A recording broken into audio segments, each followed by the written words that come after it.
Yo, we are back yet with another Warhammer video, this time fantasy. This was a request, first come, first served. PancreasNoWork, and the video is titled, dude, I will butcher this, The Dragons of Cathay, the Primarchs and Emperors with half a brain. Before we start, guys, as always, the original video is pinned in the description. Please leave a regional creator a like and support the original creator. And without boring you to death, let's begin. This video was sponsored by Fabletics. Cathay has turned into something incredibly Cathay. How did I say? Kafaya? interesting within the context of Warhammer as a whole. Obviously, there's the fact that it's just been expanded upon like it has. Old Cathay was like 5 pages of lore, which admittedly was still about 4.5 more than Ind or Koresh ever got. But even beyond that, it's interesting compared to, of course, the pre-existing factions, but also Warhammer 40k. In what must have been on purpose, it's come to have something pretty equivalent to the Emperor and the Primarchs. The Dragon Emperor rules Cathay, even if the nitty-gritty of it is left to his children, and they get up to all sorts of nonsense while he's gone. That right there is how it forms a phenomenal comparison between fantasy and 40k. Stop me if this sounds familiar, but a godlike being who nonetheless heavily dislikes religion forms a united empire of mankind to hold back the forces of chaos. He has secret plans to ultimately defeat them, and spends most of his time not telling his children what the hell he's actually doing. His children spend as much time fighting with each other as they do outside forces, and Wait, that's like the third emperor already, because isn't like the Sigmar is like the emperor, and now there's also another guy? frequently have to be told to calm down when daddy can't take their nonsense any longer. Where have I seen that one before? The difference, of course, being that the Dragon Emperor doesn't seem to view his children with outright contempt. The Dragon siblings are at least given enough responsibility and trust that they haven't ripped Cathay in half yet, and perhaps most crucially, they've all got a mama kicking about who doesn't throw Wait, aren't these guys like dragon people? them into hell as infants. That last bit in particular, it's quite important in your formative years to not spend a good chunk of them in the warp. It has to be on purpose, but it's not a one-to-one. The Dragons of Cathay are what happens when you make Primarchs but don't drop the ball at every given conceivable opportunity. So today, let's talk about them. Even though GW pranked all of us and revealed Cathay and Kislev aren't coming soon to the old world, these Hey, Kislev mentioned. children of the dragons have managed to become far more interesting, at least to me, than any melodramatic demigod in space ever could be. But before we begin your regularly scheduled Warhammer programming, you should know that this video is sponsored by Fabletics. Fabletics makes the finest It has word bullet.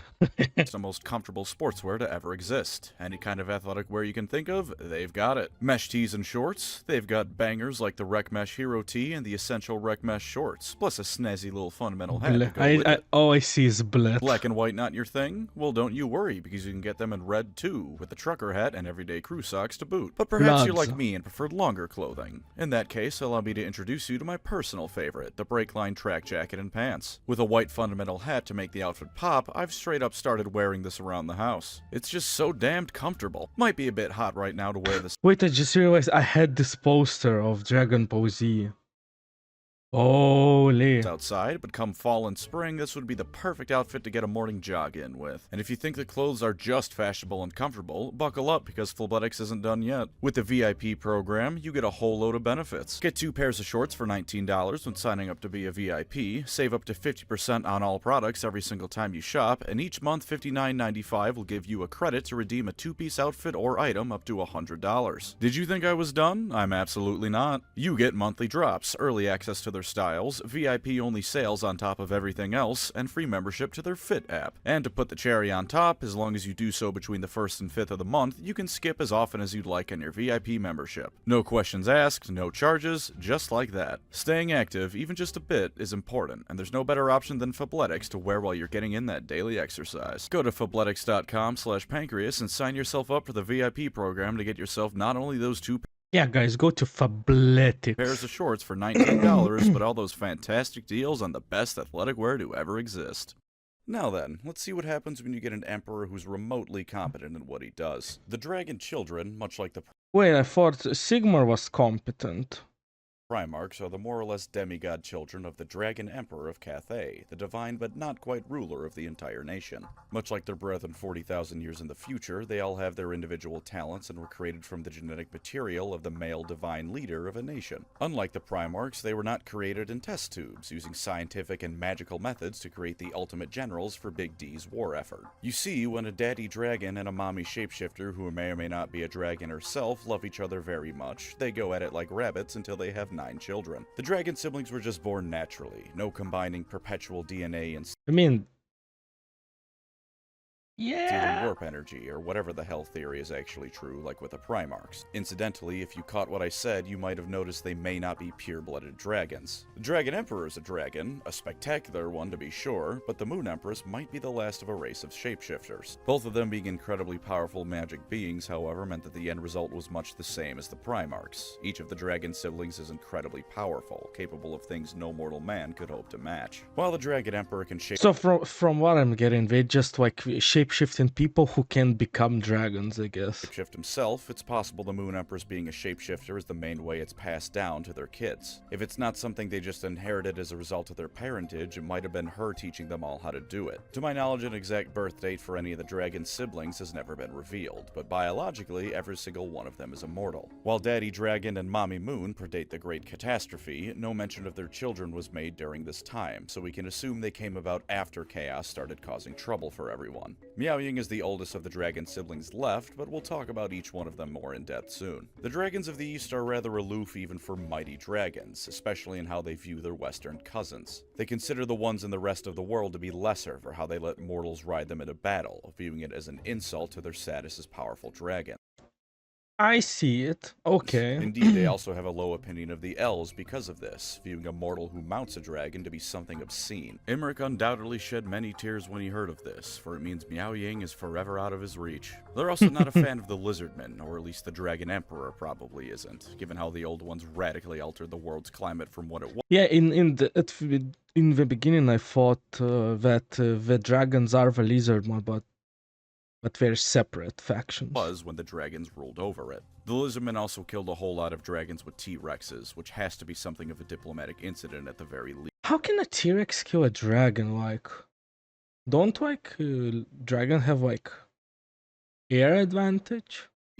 Of course, they do still trade with the elves because personal grievances are all well and good, but money is money no matter who's giving it. And depending on how you mean the word, the dragon siblings are just as guilty of being mounted by mortals as their western cousins are. Those dragon-blooded generals you can recruit in a Cathay run are the direct descendants of the dragon children and a mortal they took a liking to. They're far enough removed they can't turn into a dragon, but they're certainly more than just normal people. To further the 40k comparison even further, the Dragon Emperor and Moon Empress rarely if ever interact with their realms directly for long. They laid the foundations of what would become Cathay, and the Emperor apparently built the Great Bastion, but for the most part they're very hands-off. He even has a secret plan to defeat chaos that we know very little about, although it will come up again shortly. Yeah, it failed, but so did the Emperor, so you can hardly begrudge him the point. For his part, he's at least let one of his children know the basics of it, Yuan bow, because that's part of his campaign objectives in Total Warhammer 3. Both husband and wife. So basically the Emperor, the main dragon guy, trusts his son, this guy, the most because he shared the plan with him. Well, part of it. Rule Cathay with equal power, so at the very least we know Big D treats the immortal powerful women in his life better than Big E did. Then again, Erda did throw the Primarchs into hell, so perhaps that's not much of a criticism to be making against the guy. I'd probably be pretty upset at that one too. The two of them and their children also aren't a fan of being worshipped as gods, or gods in general for that matter. There's a pretty good argument to be made that they predate all of them, certainly newer gods like Sigmar at least. They view divine entities as meddlers and interlopers in their affairs, and given how they can remember a time before chaos invaded, it makes sense they don't have a shining view on the divine interfering with the mortal world. For their own part, the people of Cathay don't technically worship them, but let's be honest, it's absolutely worship. Actually, I was curious, are like the people of Cathay like regular people, or they also have like they can like transform into like dragons or some maybe lesser dragons. Worship in all but name. Sure, they don't view him as a god, but it's like if Big E got what he wanted and people didn't view him as a god outright. They still worship the Dragon Emperor and the family and view them as something far above what any mortal person could hope to achieve or become. And if you come in and start saying bad things about the Dragon family, you're going to get beaten in the streets for heresy against their not religion. Now, the Dragon Emperor and Moon Empress still remain rather mysterious, given that they've jointly taken the role of Fantasy Emperor of Mankind. But I think it's a bit cooler because if you take Emperor 40k, it's like, it's just his seed, I guess, and tubes. Or maybe if don't Primarchs of 40k have like a biological mother. Here it's like two godlike beings literally made kids. That's more interesting, I guess. And for just the briefest of moments, I'll stop making fun of the Emperor in space, because the Emperor in China has also got a couple of missing children to account for. Now's as good a time as any to talk about his kids, so we'll start with the ones that are just flat out not present in Cathay. I promised to try to say all their names correctly. Two of them just don't have names. Two of them are missing. Names and are completely unknown. We know absolutely nothing about any of them in terms of what they did, what they look like, literally nothing. With that being said, there is a possibility that one of them was killed by Archaon. In his quest to become the Ever-Chosen, he battled a dragon named Yen Yalong. This dragon was sworn to Tzeentch, and while it was a massive chaos dragon, it was described as being serpentine in nature, as opposed to how dragons are usually depicted as in Warhammer. Granted, it also had 3 heads and multiple wings, but we can probably 3 heads, wait a second, but I only see 2. Am I blind? Assume there was some chaos dickery going on to make that happen. You worship Tzeentch, sometimes you get extra limbs and or heads. It's just what happens. The armor of Morkar Archaon wears made him immune to the dragon's fire, and when it ate him, he ripped his way out from the inside. Now, it should be noted that the only things hinting that this is one of the missing children is the fact that it's described as serpentine and has a Chinese-sounding name, but in the land of Warhammer writing, that's usually enough to go off of. And to my knowledge, the dragon children and their parents are the only actual dragons in Cathay, so I imagine the only possibilities are that this dragon was one of the missing children, or there was a third all-powerful dragon hanging around Cathay for a bit. This also only accounts for one of the unknown siblings. The other one? To the dustbin of history with you, Still, we don't know. For the first of the missing kids we do know about, Shenzhou. She's described as the bringer of light and hope, and was beloved by her siblings. In fact, if there was a purpose for her existence, it was to be Fantasy Vulcan, the one everyone loves, and the one who just makes everyone sit down and get along with themselves and the common man. Her main goal indeed was bringing harmony between the dragon siblings and their Cathayan subjects. This went to the point that Meow Ying said if they can find her again, not only will their family know peace, but the entire damned planet would. So either she's all-powerful and just happens to be a nice person, or she's so nice it has an area of effect, where if you're close to her, you become a better person by proximity. Of course. Oh, that's kinda nice. I could do something like that. All of this is rather problematic, because the way she went missing was to just wander up into Norska one day. Didn't seem to be on a mission or anything, she just walked up north and vanished. Which is a problem, because Norska is many things, but a vacation destination is not one of them. For Cathay's part, she must have been missing for some time, because there was a period in its history known as the Time of Darkness and Disharmony, where the dragon siblings just went at each other like cornate berserkers. In short, it was Fantasy China's version of the Warring States period. It only ended when Big D came back and told them all to cut the shit, and during that time, not Sun Wukong ended up taking control of Cathay. So finding Shenzhou would be really helpful for the Cathayans. Unfortunately, there's pretty substantial odds that she's dead, because her plotline is that of Cathay's plotline in the Total Warhammer 3 game mode that isn't an Immortal Empire, so you're never gonna play it again. Urson apparently witnessed her fate, but even if you do win as Cathay, there's a noticeable lack of Shenzhou in your empire. So she's either dead, or Urson was only able to tell you where she went for a future adventure, and or DLC. Actually, she's missing, and Yin Yalong had 3 heads. Oh god, what if the 2 missing ones in her got dragon centipeded into some Tzeentchian monster? If that's the case, then her ultimate fate is getting murdered by Archaon, much like the setting. The other named missing sibling is Shiyama, unlike. This is gonna be so hard to remember. Well, to put it simply, Shenzhou, everyone liked her, and she's gone. Shenzhou, she's confirmed dead. She was the firstborn child I already child forgot. of the Emperor and Empress, and was slain before any of the others were born. Nowadays, she spends her time sleeping beneath the very bluntly named Dragon River, apparently guiding the souls of the dead to the underworld with the help of her monks. Given how Cathay has vampire problems of its own due to Neferata shenanigans, she might also have a hand in dealing with them, but that's speculation on my part. Either way, I'm sure Moore appreciates the help in guiding and guarding the dead. Of course, there's a very real chance that in the end times, she was devoured by Nagash alongside Moore once he became death incarnate. So For some reason, I just pictured like Nagash sitting on like a chair, and he has like a huge, a giant, like a mountain, like and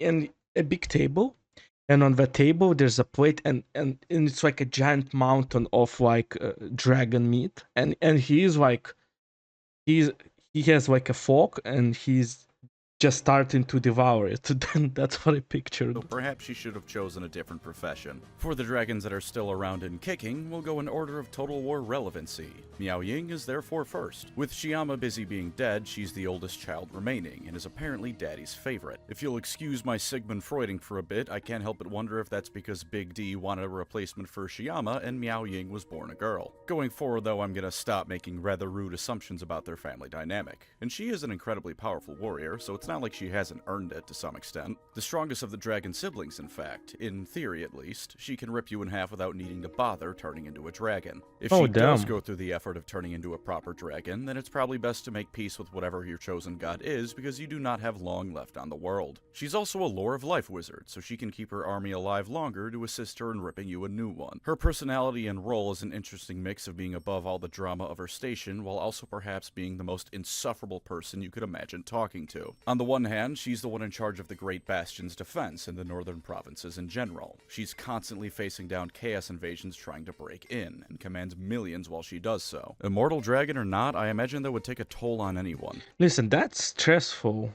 Okay, yeah. She goes through never-ending war against eldritch abominations, while countless millions of her subjects die despite her best efforts, with the knowledge that if she falters once, Cathay is going to be going through some real hard times. Not the sort of thing I would imagine making someone a joyful person. It's to Yeah. the point that I'm pretty sure she's the single dragon sibling that's never had any mortal children. She tolerates no dissent and disharmony from the mortals under her, and while this might make her come across as the fun police, you can't have that kind of thing going on when chaos is at the gates. Cold and aloof is a very common way to describe Meow Ying, and she's overall probably the last dragon sibling you'd want to be stuck in a long elevator ride with. Again, this is hardly a criticism so far. You spend every waking moment fighting the forces of chaos and have anything but a 1,000-yard stare, and then you can judge her for it. She's also her father's favorite as mentioned before, and is sent on more important missions because of both that and her power. This has resulted in the rest of the dragon siblings being rather jealous of the clear favorite child, which for Meow Ying's part has done very little to calm her tempers or ego. Every now and then you click on her in Total War and she mentions how she's the favorite and the firstborn, all the while with a tone in her voice making it very clear she's aware of how much of a braggart she's being. To be as generous as possible to her, she's the ultimate girl boss who knows her worth. Being less generous, we get it, Meow Ying, you're the favorite child. Can you Meow please be just a Ying. little bit less of an Meow? asshole about it? She really does seem to be cold and aloof until one of her siblings tells her to get bent, because she was just as much a contender in the time of darkness and disharmony as everyone else was. But again, she's the one in charge of keeping chaos out of Cathay. If the worst thing that comes from that is being a bit arrogant, then go on ahead, Meow Ying. I wouldn't want to be stuck in a car ride with you, but we can all appreciate the work you put in. If I had to speculate her end times fate, it would be either getting killed by some chaos dwarf demon engine or other, or getting grim.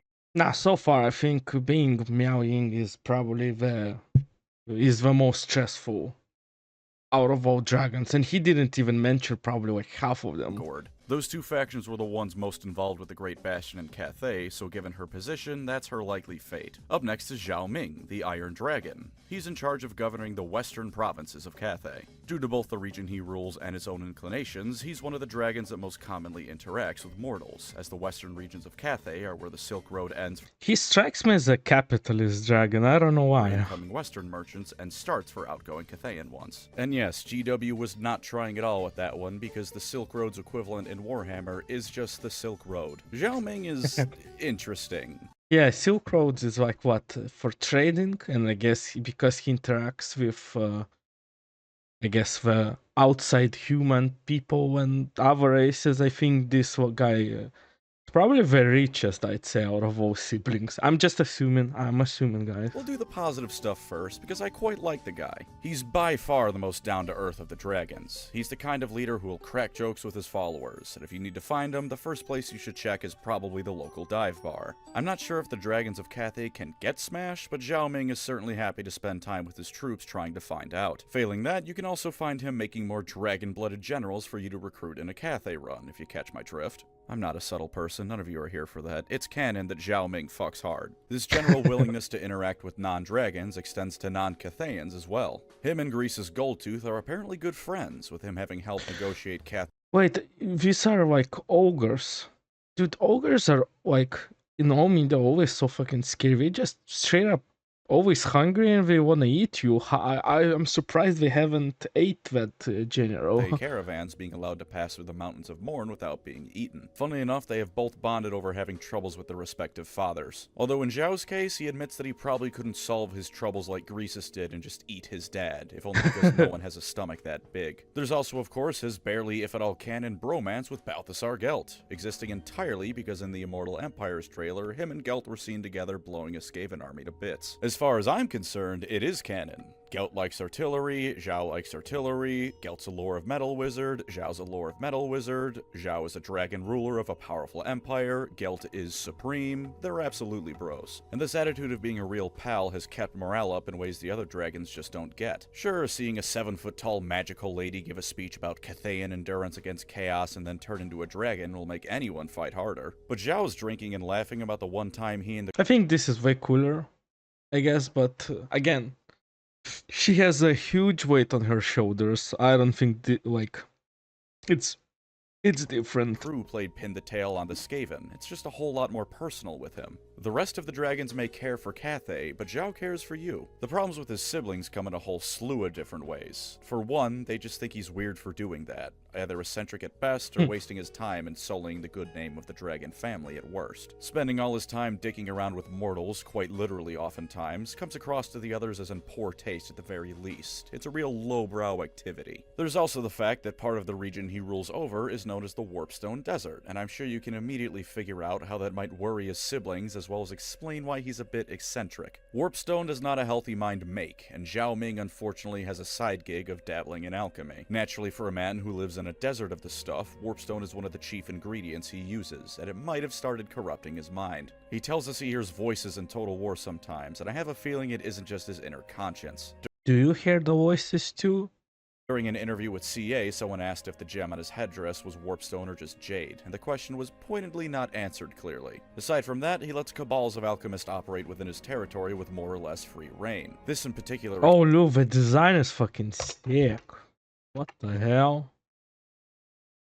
I think I like the second mask more. It's like a fox, I guess? extremely worries his siblings, Yuan Bo in particular, because this is not sanctioned by the Dragon Emperor. He views it as dangerous to the safety of Cathay, but for Zhao's part, he just doesn't care. If his brother or father issue an edict, then he'll follow it if he feels like it, but otherwise he's just gonna blow it off. In spite of all this, he's the Moon Empress's favorite child, making him the mama's boy to Meow Ying's status as daddy's little princess. She'll usually shield him from the ire and wrath of the rest of the family when any get-together turns a bit too hostile, and even gifted him his magical headdress that lets him...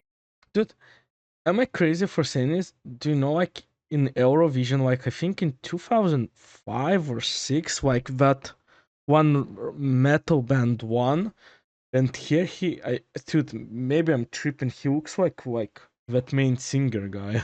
do magic better. She's probably not the one that put a chunk of Warpstone in it, though. That was all him. For all it's worth, though, he's probably fine as far as that term goes in Warhammer. Volkmar the Grim has a Warpstone eagle bolted to his chest, and he's completely fine. I'm sure Zhao's insanity will stop at the voices. That's not even a hindrance, really. Luthor Harkon hears voices all the time, and he's the greatest admiral to ever exist. For his ultimate fate in the end times, I would guess one of two things, depending on how generous you're feeling. The first potential death is likely getting overrun by Skaven. As you know, they love Warpstone, so Zhao Ming's demise might have come at the hands of them while they were overrunning the area for more of the stuff. Alternatively, and for a far less spectacular death, when chaos was sweeping into the world in the end times and magic became far more prevalent, he might have just exploded. Went to work in the Huh? alchemy shop one day, magic was running rampant, and an experiment that would have otherwise been safe caused the warpstone he was working with to go critical. Hardly a glorious death for a dragon child of Cathay, but that's what happens when you mess with warpstone. Sometimes the haters are just right, and you should really stop what you're doing. Given his hobbies and disregard for what his father and siblings tell him, his Primarch equivalent is most likely Magnus.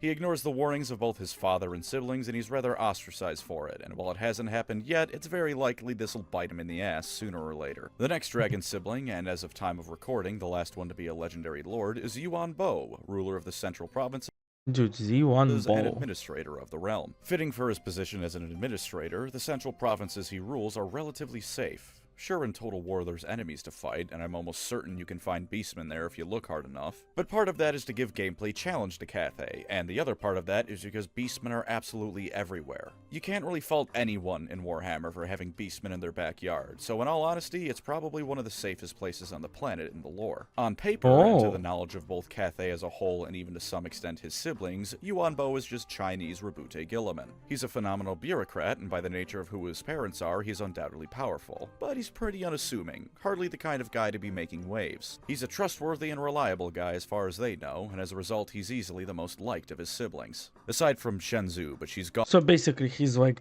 again, the logistics operator guy. right now, so we can hardly count her. Zhao Ming, as I said, disregards pretty much everything he has to say, but that's less out of personal hatred and more out of a general disregard for authority. Yuan really wishes Zhao would stop blasting Linkin Park and The Offspring and just listen for once, but to my knowledge there's no true enmity between the brothers. All of this is stuff that the other dragon children should really consider re-evaluating, because the other Primarch Yuan takes after is Lehman Russ. His other title is nothing less than being the Emperor's Executioner. Him being one of, if not the weakest of the dragon siblings, is something he's more than happy to play up, and is a reputation he oftentimes helps spread.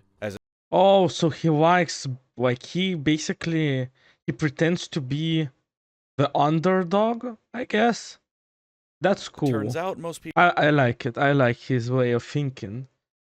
People are going to underestimate the combat skills of the guy known for paperwork. Helping him out further in this area is that he's also Big D's spy master, and was gifted the service of the Onyx Crowman by the Moon Empress to act as his own personal Are these like bird people? spies, in addition to whatever humans are under his command in this area. In fact, beyond any of the Primarchs, you know who Yuan reminds me the most of? Comstar from Battletech, if it was a single person. Sure, he's not hoarding technology or anything like that, but he's a nearly all-knowing spy master who has complete control over the administration of the Empire. Because he's a bureaucrat and a spy, he's not only handling your taxes, but going through them to make sure everything is going where it should. There's not a single thing that happens in Cathay that goes on without his knowledge, and he certainly uses his position to move his siblings around like pieces on a chessboard. From the grandest armies being assembled to a discreet meeting between lords to the contents of your mailbox in particular, he knows it all. And if he doesn't know something, it probably isn't worth worrying about. He just doesn't use this information to start full-on wars between his siblings like Comstar and the Great Houses, or own a secret army of advanced I have to say, Comstar sounds weird. battle mechs as much as he'd probably like to if he knew what they were. I guess if he ever gets lore about him goading a bunch of Coronate warriors into a losing fight on a patch of farmland, we can really complete the comparison, but for now, Cathay and Tukayed isn't a thing. He's also proof that entrusting your children with the slightest amount of responsibility and knowledge as to your ultimate plans is something you should really be doing, because Yuan out of all the dragons seems to be the most involved in his father's schemes. His whole purpose for starting Total War in Lustria is to hijack the Lizardman's geomantic web to fuel his father's goals, and there's been no hints that Yuan is going to turn to chaos or in any way betray his father. Telling people what you're doing makes them trust you more? Why, that's absurd. He should have kept Yuan That's a crazy concept. the dark and only ever tell him to trust me, bro. Surely that would have worked wonders. Yuan for his own personality, is a rather stoic fella, with some hints at him being the propaganda master of Cathay. He has a short story written by David Geimer called Master of the Meteor Wind, where he deals with the changeling who is pretending to be Meow Ying, and before he sniffs her out, there's a passage where it's shown that he's immune to the taunts of all his siblings. Meow Ying may pretend she's above all the family politics and squabbling, but Yuan is actually above it all. The only person who can actually piss him off is the Monkey King, which Wait, now this is confusing. I hope Monkey King is like from different faction, because the cafe is like full of dragons, and it would be weird if one of the kids was a monkey. is very funny because I imagine either the Monkey King is a smarmy little prick or he just flings literal shit at Yuanbo like an actual monkey. I also can't help but imagine Yuanbo is Frieza now, ranting on and on about monkeys whenever he has the slightest reason to. While not as dismissive of mortals as the likes of Meow Ying, he also isn't nearly as fond of them as Zhao Ming is. He sees them as beings that seek to be controlled, for why else would they conjure up But why Chaos always looks so fucking cool? Like, look at this shit. and Damn. worship things like the Chaos Gods if they truly wanted free will. Admittedly, the Chaos Gods certainly haven't been brought into being by mortals, at least in fantasy, but knowing the complete and total truth of Chaos is hardly something you could ask of the guy. If he existed in 40k, he'd be beyond spot on, and either way, he's got a point when it comes to willingly worshipping the bastards. He also does have at least a little bit of sass and ego in him. Towards the end of the short story from earlier, Meow Ying returns and is all blustery about him entering her lands without permission. He responds with how he's sure she can forgive him in the same way their dad will surely forgive her for nearly letting her lands go to complete shit in her absence. When she just stays silent to that, he grins and goes, after all, you are the favorite child. You know, I actually like Meow Ying as both a character and a legendary lord, but it is incredibly satisfying when that type of character is so firmly put in place like that. Hell That yeah. bit is also the reason I said Meow Ying is, in theory, the strongest dragon child. It may just be because of Oh, now I kind of think about it. Maybe, yeah. Because again, he portrays like this underdog story, though. Maybe he's stronger. Huh. Yuanbo's position that she doesn't argue with him further, but you don't get to be the personal executioner of an emperor in Warhammer without packing a serious punch. Yeah, how does that even work? You know, I didn't think of it, but now when he said it, I'm starting to think, damn. In the end times, Yuanbo could have been done in by any number of things, really. Maybe he was overrun by Skaven, or Chaos Dwarfs, or Orcs. Or given his total Warhammer positioning, maybe he was in Lustria doing that geomantic web stuff when the Skaven blew up the moon and he died with the continent. Might not be a heroic 1v1 or a last stand against the odds, but getting taken out by the moon itself certainly speaks to someone's toughness, if nothing else. The second to last of the active dragon siblings is Li Dao, the fire dragon and commander of the southern provinces. There isn't much written about him, but we know he has quite the temper as is suitable for someone called the Fire Dragon. He constantly has to deal with incursions from both Koresh and the Monkey King, although occasionally he allies with the Monkey King, which Sun Wukong Goku finds amusing. He's jealous of Meow Ying because he considers defending the southern borders to be an equally important task with none of the glory, which is either understandable or he needs to shut up and stop complaining that he doesn't. Okay, so basically, it's like a closest example I have is like with the Alpha Legion, who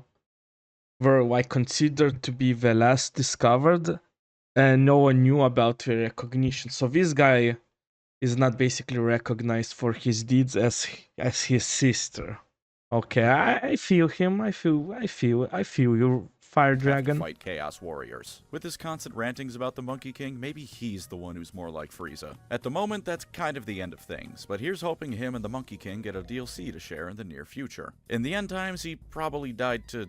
who cares? His lore is mostly related to Koresh and Ind. Koresh and Ind's lore is like 50% bothering this guy. They all probably got devoured by the Skaven. And the last dragon sibling is Yin, ruler of the eastern provinces and the Grand Admiral of Cathay's navy. Not only does she not have much lore, but what lore she does have makes her look real stupid. While the rest of the dragon siblings are largely focused inwards, Yin wants to get out there and make everyone know the true might of Cathay. To do this, she would sometimes take Cathay's massive navy and go invade other places, like Lustria. During that invasion, a couple of Slan mage priests looked at the massive armada of Chinese ships that stretched across the horizon, thought that was rather off-putting, and drowned the entire fleet with a massive tidal wave. Oh, what?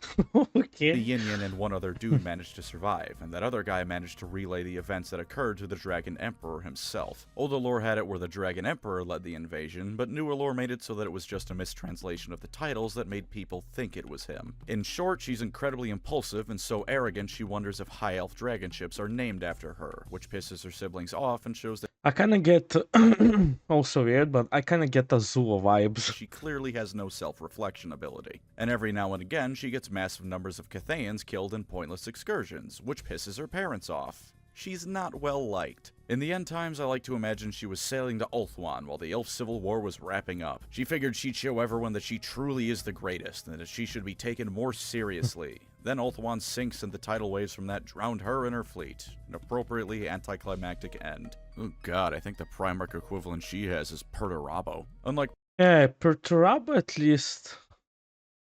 I don't know, he was just a hater. pretty much everyone else, I don't really hope she gets a DLC Legendary Lord spot. There's no proper naval battles in Total Warhammer 3, and I would much rather Li Dao get a spot instead. And even that's not because I find him super interesting either, I just hope the Monkey King comes along with him. If you've been paying attention, you'll have noticed throughout this video that out of all the dragon siblings, exactly one of them fell to chaos. And that's a maybe fell to chaos, because it's never been confirmed if the dragon Archaon killed was one of the siblings. This is because the Dragon Emperor and Moon Empress realized that, shocker, if you show your children the slightest amount of love, they won't turn to hell instead to get it. Beyond that, including them in both the direct rulership of Cathay and to some extent their secret plans, shows that they actually respect their dragon children and plan.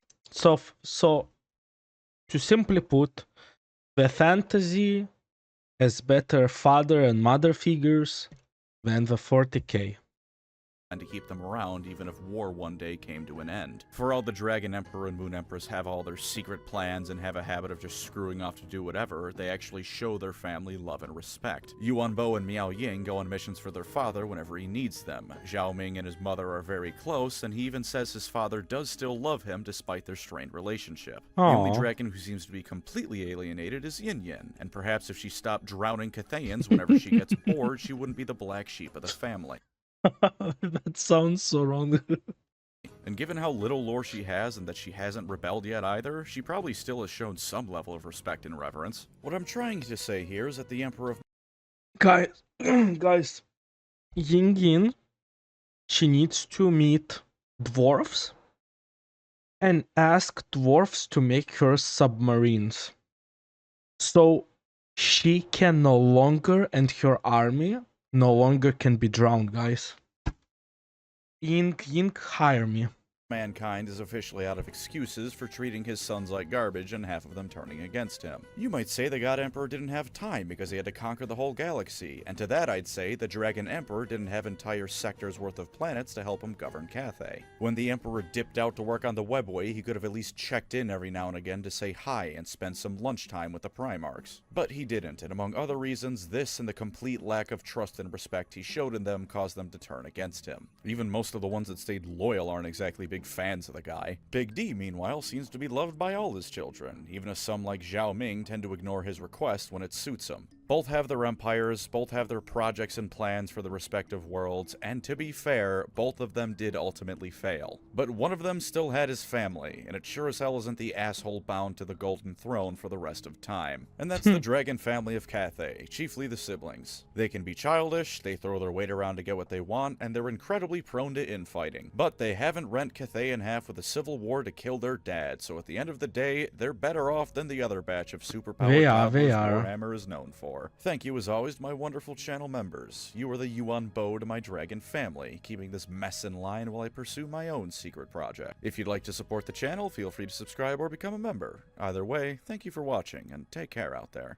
Drop a meme. PancreasNoWork. I know you're hiding it. I think Zhao Ming should be added to Fortnite because I really want to see him hit the gritty. Do you think he'd more do it, or would it be Yuan to seem like one of those with the kids kind of guys? You know. Dude, you know it's coming one day. We're gonna add Warhammer into Fortnite. It's gonna be oh my you know it's gonna happen. You know, make him seem in touch with everyone. Or maybe he'd do it so people think he's a goofball and underestimate him further. Yes, I am discussing the intricacies of the dragon children hitting Fortnite dances. What of it?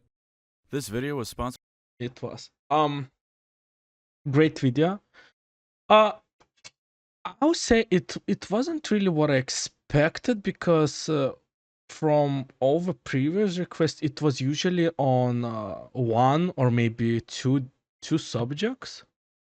Here it was more of a brief story about the strong god being and his wife, who is also a god being basically, and about their children. It's a bit different, but I enjoyed it.